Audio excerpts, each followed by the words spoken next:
¿En qué momento el ganar y el competir empezó a ser más importante que las vidas humanas? ¿Y el enojo es el mensajero de qué? Tiene que ver con un valor que ha sido transgredido. En el momento que sientas el enojo, no puedes hacer nada, cállate. Hola, somos Manuel Turrent y Alejandro Sabiaga y esto es Estamos Locos.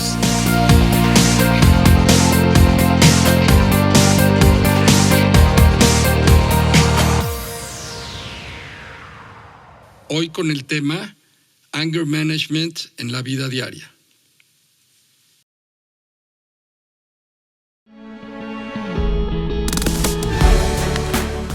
Tuvimos que elegir este tema. No nos quedó de otra, ¿no? Con toda la situación que está pasando en el país, con toda la situación que está pasando en las terapias, en la familia, entre amigos, parecería que la violencia y el enojo y la ira es lo que está permeando a la sociedad. Y a la orden del día, ¿no? Famosos, no famosos, políticos, no políticos, de todo. O sea, vamos, hasta en la calle, cuando vas caminando y el choquecito, ya sabes que se van a bajar a quererse golpear, ¿no? Y las noticias, ¿no? Si te pones a ver las noticias, creo que te puedes deprimir por varios días o por varios meses. Y parecería como que estamos tan divididos en la sociedad, en las familias, que se descalifican unos a otros, estamos buscando tener la razón, enojándonos cuando la otra persona piensa diferente que nosotros, y no, parecería que no hay solución, parecería que lo único que queda es el conflicto y la ira. Y es que, ¿sabes qué? Yo sí me he cuestionado muchísimo, Manuel, ¿en qué momento el enojo, en qué momento el ganar y el competir empezó a ser más importante que las vidas humanas?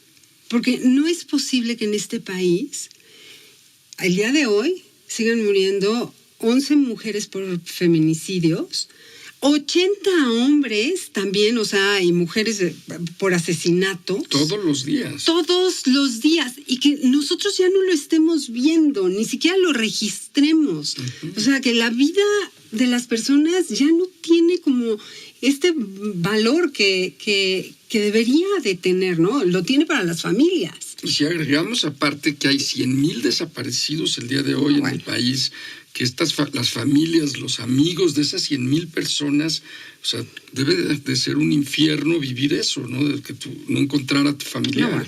No, es algo que yo creo que sí acabaríamos en el manicomio, ¿no? Sí. O sea, es admirable y todo nuestro cariño y nuestro acompañamiento a las personas que están viviendo ese tipo de situaciones.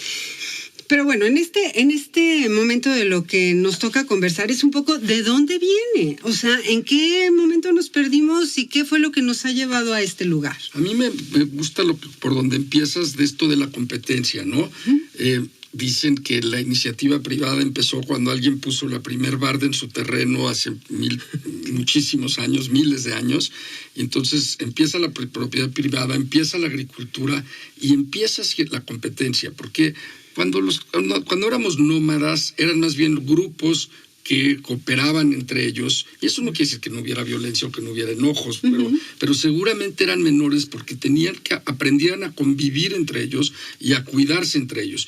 Y creo que México tenía algo parecido con las familias. La familia era el núcleo que ayudaba, había conflictos como en todos lados, pero no había tanto aislamiento, no había tanta división entre los miembros de la familia como hoy. Y claro, y además había como esta parte en donde un poco los hijos eran de todos, ¿no? Sí. O sea, las abuelas, las tías, claro, todos le entraban al quite. Todo el mundo le entraba al quite y entonces como que las reglas eran además muy claras y la autoridad también estaba muy bien definida, ¿no? O sea, ya parece que yo le iba a contestar feo a alguna de mis tías o a mi abuela, ¿no? Porque la autoridad era muy, muy clara.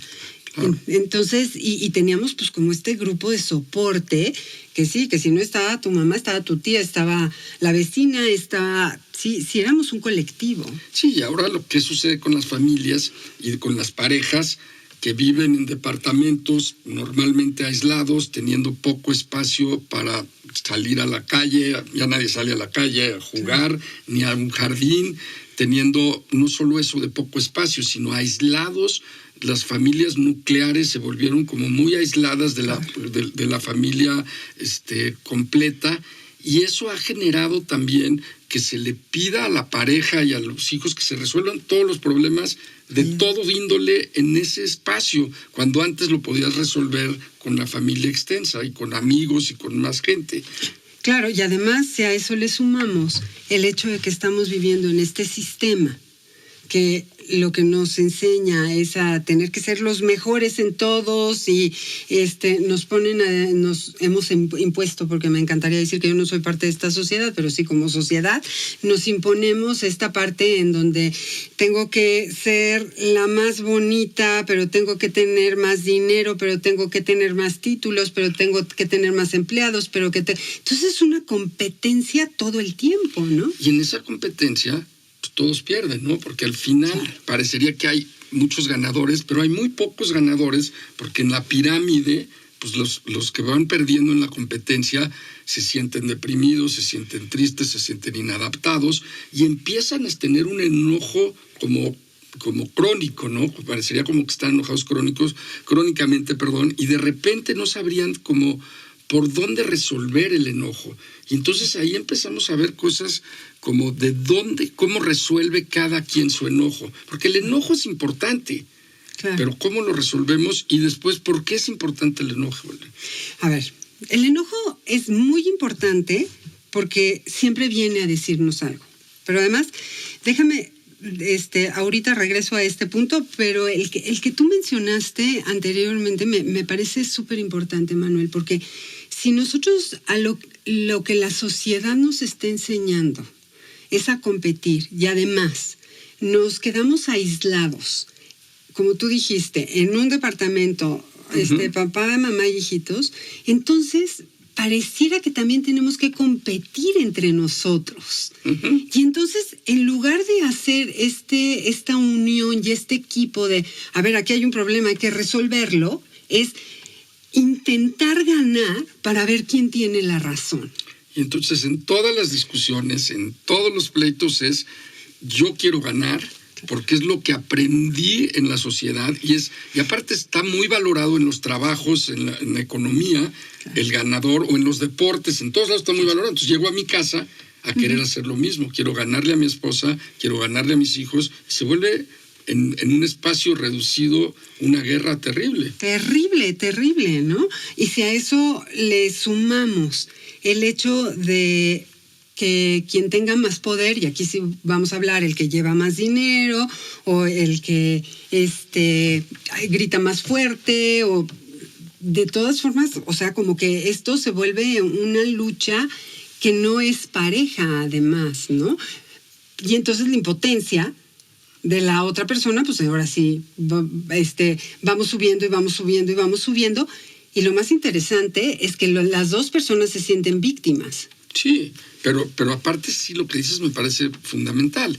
Siempre hay alguien que tiene más poder, y generalmente somos los hombres los que tenemos más poder por una cultura patriarcal de muchos años, y eso hace que a la hora de tener menos o más poder, la solución de conflictos y el manejo de la ira se vuelve desproporcionadamente diferente entre un hombre y una mujer, o entre el que tiene más poder, porque en algunos casos la mujer llega a tener más poder, aunque son los menos.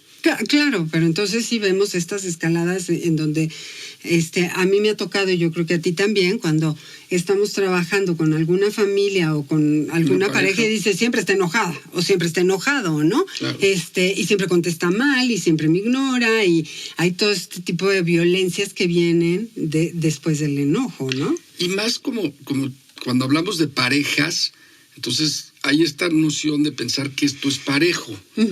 Y nunca es parejo, lo sabemos en la terapia, lo sabemos en la vida real, pero si hay la creencia de que es parejo, entonces se vuelven unas luchas de poder súper fuertes entre la pareja muchas veces. ¿Quién gana en esta competencia? Porque si afuera competir y ganar es importante, ¿quién va a ganar en la pareja? Ahora, vamos a retomar la pregunta que decías, ¿no? ¿Para qué viene el enojo y de dónde viene y por qué viene? Creo que en muchísimos de los casos, sobre todo cuando hablamos de familia, cuando hablamos a lo mejor hasta de amigos, hay un gran sentimiento de impotencia.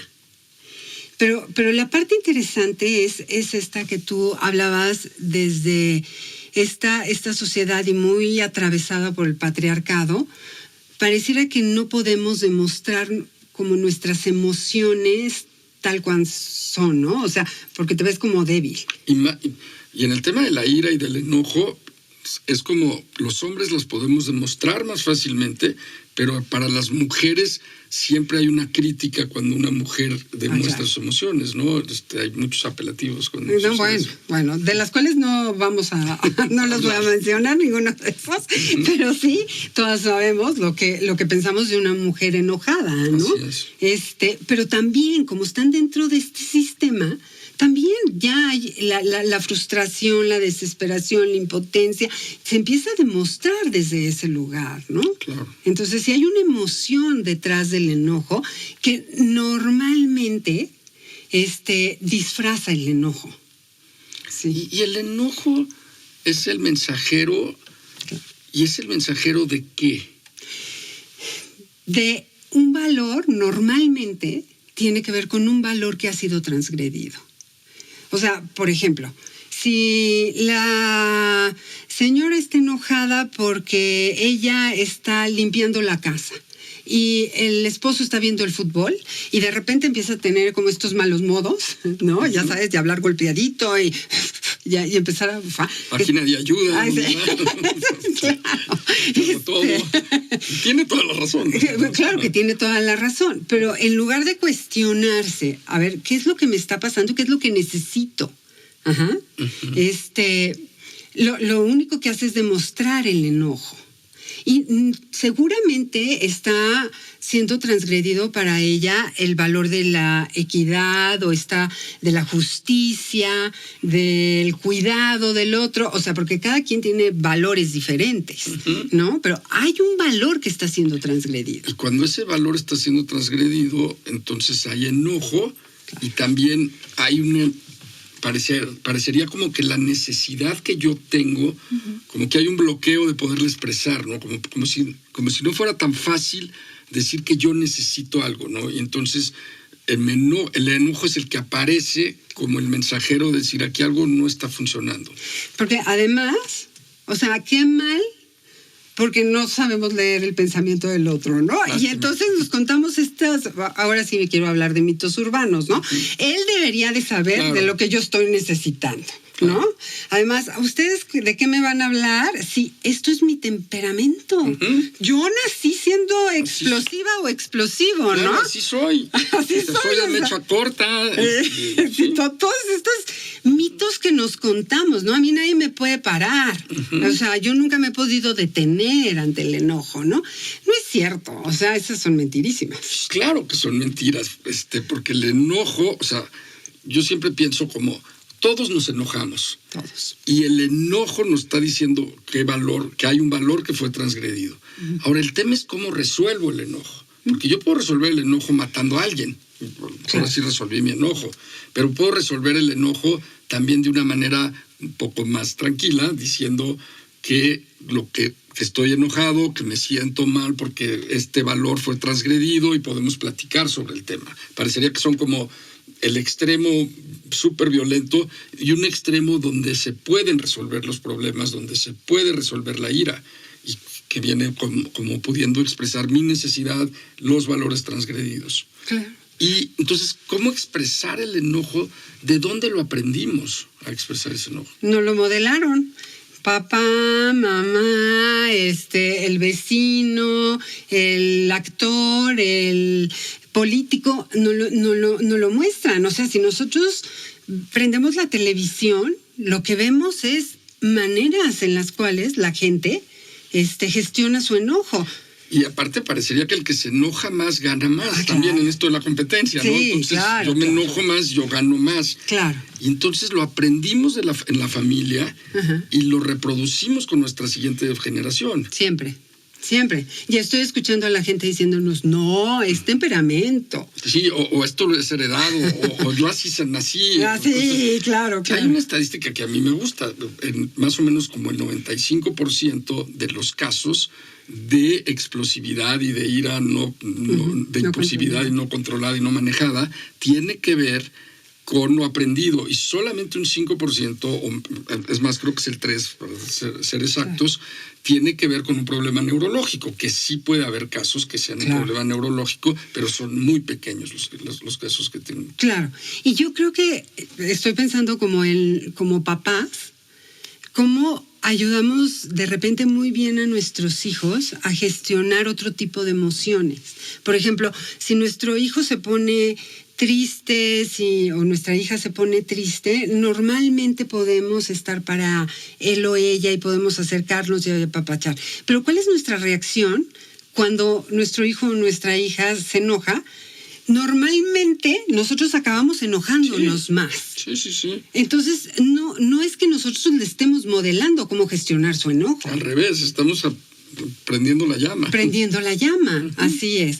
¿Por qué? Porque así también fueron con nosotros, ¿no?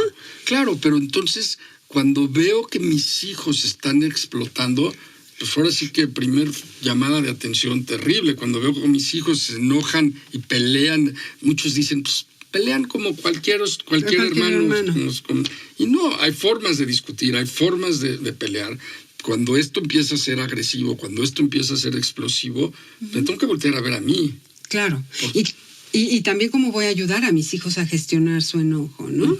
Entonces, y como marcar, esto no está bien, enojarse está bien. La manera en la que estás tratando de resolver este enojo es lo que no está bien. Exacto. Entonces, una fue aprendido, una de las razones. La otra, el tema de poder que estábamos platicando antes. Claro. Normalmente, ¿quién se enoja más? ¿El que tiene más poder o el que tiene menos poder? Pues el que tiene más poder, porque el que tiene menos poder, en el momento que se enoja, el que tiene más poder le puede decir hasta aquí se acabó y punto. Entonces estamos hablando de un abuso de poder. Por supuesto. Entonces, qué fuerte, ¿no? Porque primero, lo aprendido se puede desaprender. Y el abuso de poder también se puede cambiar. Que sí. Y te puedes hacer consciente.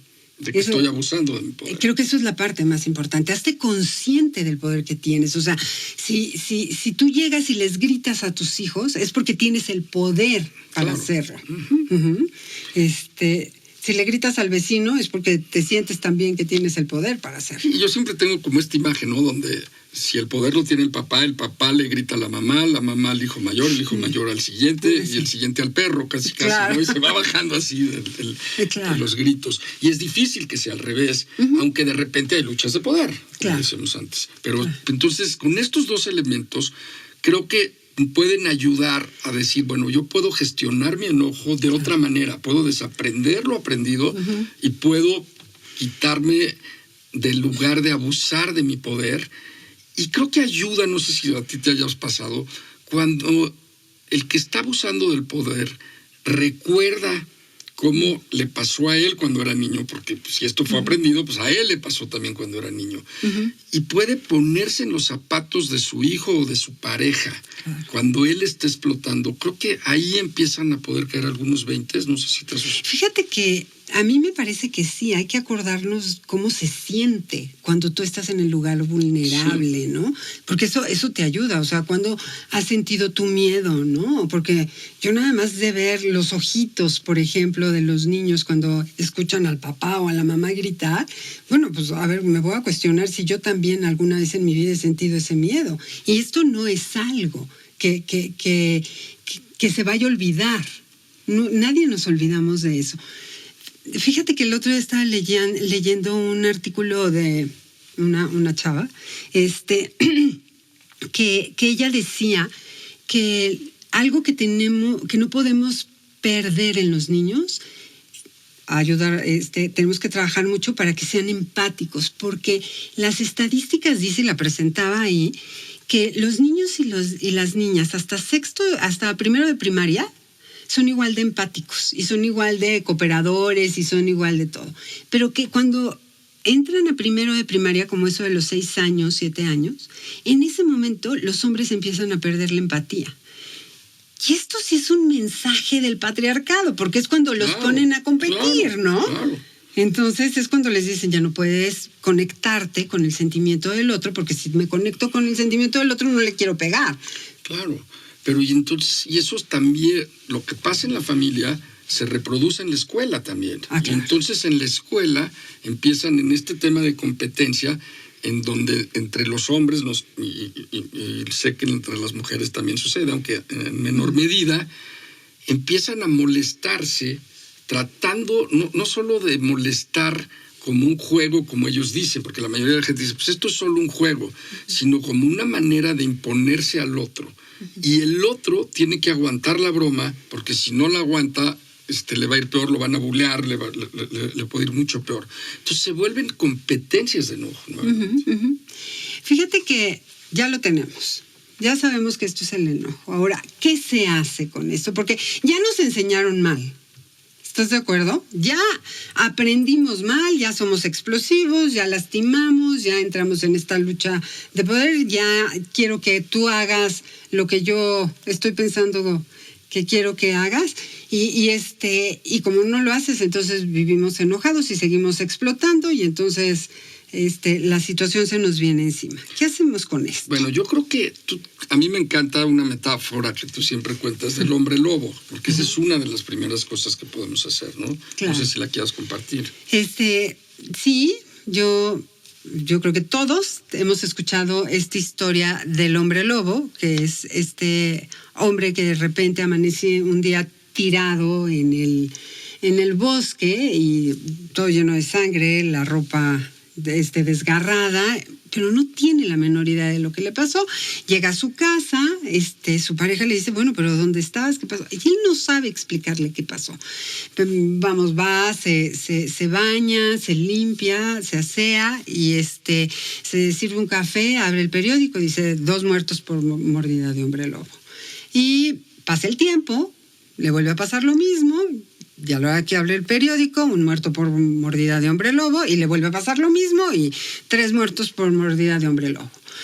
Y entonces llega un momento en que él dice, no le queda de otra más que decir, a ver, soy el hombre lobo. O sea, cada vez que yo no sé qué es lo que me pasa, pero amanezco tirado en el bosque y lleno de sangre, hay muertos, pues evidentemente soy el hombre lobo. Saca su libretita y dice, ahora tengo que empezar a descubrir cuándo es que me convierto en hombre lobo. O en mujer lobo, porque puede ser hombre o mujer. Y entonces, ya sabes, empieza a observar absolutamente todo. Qué comió, con quién estuvo, cómo estaba el clima, qué se vistió, a quién vio, todo. Y empieza a tomar nota. Y después de mucho tiempo de tomar nota, se da cuenta y dice, ya sé, cada vez que hay luna llena, yo me convierto en el hombre lobo. Y entonces lo siguiente que hace es que manda poner en su casa tapias, cadenas, candados, de todo, ¿no? Y además habla, ya sabes, a la NASA y les dice, por favor, mándenme una jaula de la aleación más poderosa que tengan porque tengo que meter ahí una bestia terrible.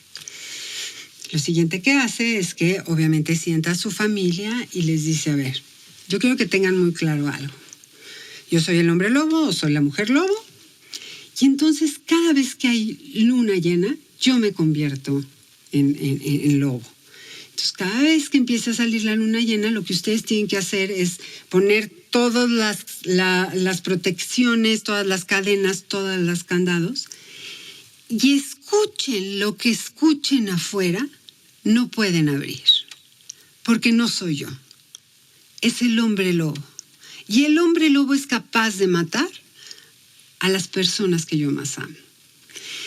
Yo, mientras tanto, me voy a ir al bosque y me voy a meter en mi jaula intentando no lastimar a nadie. Y sabes, Manuel, todos tenemos un hombre lobo o una mujer lobo dentro de nosotros. Todos. Y si no estamos conscientes de esos, a mí me encanta el cuento porque todos tenemos un hombre lobo, claro. Pero cuando él se da cuenta, él se responsabiliza de su enojo y de la forma de resolver el enojo. Claro. Y no está buscando excusas de qué me hicieron las mujeres que maté o qué me hicieron los de afuera, ¿no? Claro. Porque generalmente ante la explosividad, la gente empieza a buscar justificaciones para la explosividad.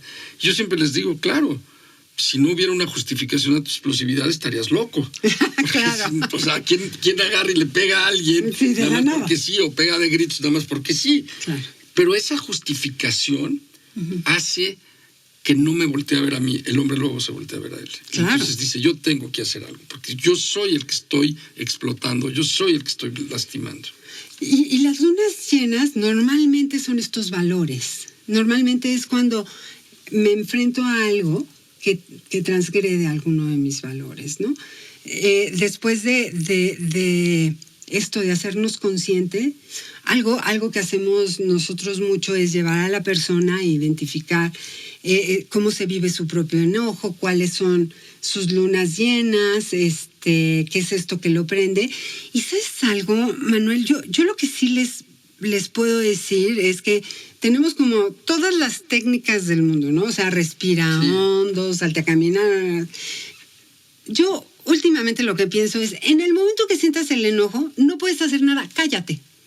No te muevas. O sea, de verdad, estos anuncios que ves en miles de años de cuenta hasta 10, este no es cuenta hasta 10, este es cuenta hasta 1000. Si es necesario. O sea, lo que tengas que contar para no agredir. O sea, pero de entrada es, hazte consciente que estás sintiendo el enojo. Claro. Ya con eso. Y si te haces consciente y cuentas hasta 1000 si es necesario, hay mucho más probabilidades de que ese enojo no cause daño en la gente que más quieres. Porque al final, la explosividad y el mal manejo de la ira daña a la gente que más queremos. Yo no conozco a nadie todavía que quiera hacer daño a propósito. Yo tampoco. Entonces, lo que sí sé es que tenemos que generar conciencia de cómo sentimos el enojo, en dónde se siente el enojo, cómo, qué es lo que te sirve, pero de verdad, ese es el primer paso. El primer paso es comprométete contigo mismo o contigo misma a no volver a ver esos ojitos de miedo en tus hijos, a no volver a sentir que tus amigos no te quieren invitar a la reunión porque vas a perder el control. A no sentir culpa, porque después de la explosión, muchos hombres y mujeres se quedan con una sensación de culpa y de pedir perdón, o a veces lo piden, a veces no, pero también pues, no solo dañas hacia afuera, sino te estás dañando a ti mismo con esto, y hay una parte que la culpa te hace como que te avisa que algo hiciste mal y que quieres reparar, ¿no?